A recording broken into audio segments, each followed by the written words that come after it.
Bonjour les amis, Dieu vous bénisse. Alors on poursuit notre semaine avec le psaume 34, semaine d'encouragement plus que toute autre chose. Nous avons parlé hier du fait que le Seigneur veille sur nous, capable de nous sortir de n'importe quelle situation, peu importe le domaine, que ce soit physique ou spirituel. Et je crois que c'est important de le savoir. Autant le Seigneur dans l'invisible peut nous délivrer d'un démon, autant physiquement, le Seigneur peut nous sauver, même d'une agression, pourquoi pas.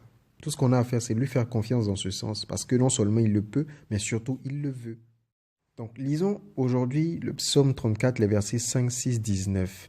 Les textes disent, j'ai cherché l'Éternel, il m'a répondu, il m'a délivré de toutes mes frayeurs.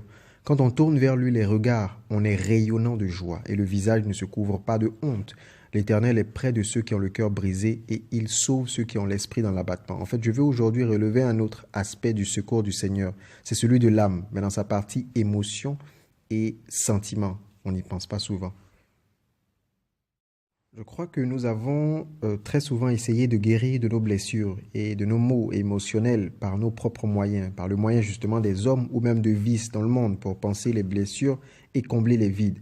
La bonne nouvelle, c'est que c'est un aspect de notre vie qui n'échappe pas au Seigneur quand nous décidons de lui faire confiance. Dieu nous rassure quand nous avons peur, nous console et peut remplir notre cœur de joie et effacer la honte de notre visage. Il veut aussi traiter cet aspect-là de notre être, mais là encore, nous devons lui faire confiance.